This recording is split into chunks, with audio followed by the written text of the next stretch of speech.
गीता को पढ़ने से कितना ज्ञान होता है। वेदों के बाद हम समझे हमारे उपनिषद वेदों का ही एक भाग है। भारतवर्ष में प्रसिद्ध 10 उपनिषद, ईशावास्य उपनिषद, केनोपनिषद, कठोपनिषद, मुंडक उपनिषद, मांडुक्य उपनिषद, प्रश्नोपनिषद, तैत्तरीय उपनिषद, ऐतरीय उपनिषद, छांदोग्य उपनिषद और बृहदारण्यक उपनिषद। आपसे मेरी विनती है, कभी समय निकालकर आप इन दिव्य ग्रंथों को देखिए। कैसा एक ज्ञान का वैभव यहां छिपा हुआ है। हमें जो चाहिए वह मिलेगा उपनिषदों में से। ईशावास्यमिदं सर्वम यत्किंच जगत्याम जगत, पहला ही मंत्र। यह संपूर्ण जगत, ईशा कोई नियामक है, अक्षर ब्रह्म और पर ब्रह्म, ऐसे तत्वों से एक नियमित रीत से चलता यह विश्व। ईशावास्यम इदम सर्वम, हर जगह पर ब्रह्म तत्व है, तो मुझ में भी ब्रह्म तत्व है। उपनिषद पढ़ेंगे तो ऐसे दिव्य बोध मिलेंगे। केनोपनिषद पढ़िए, केनोपनिषद में कथा आती है, देवताओं को गर्व हो गया जब उन्होंने असुरों पर विजय प्राप्त किया।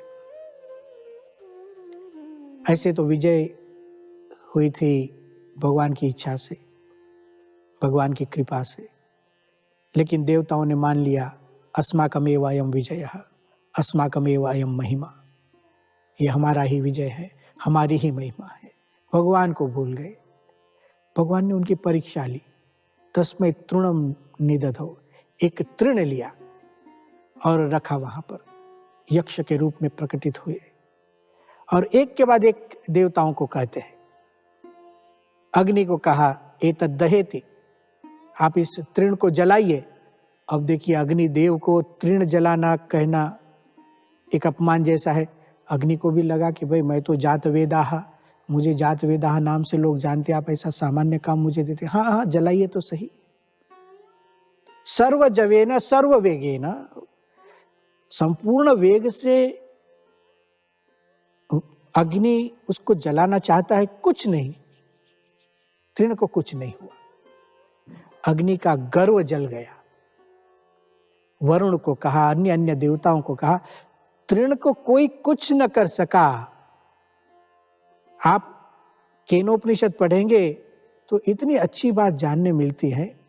तब जाकर भगवान ने एक माया रची थी। यह तो सबको पता चला कि हम तो एक तृण को भी जला नहीं सकते हैं, उसको भिगो नहीं सकते हैं, वायु को लगा मैं उड़ा नहीं सकता हूं, तो क्या अहंकार करना है।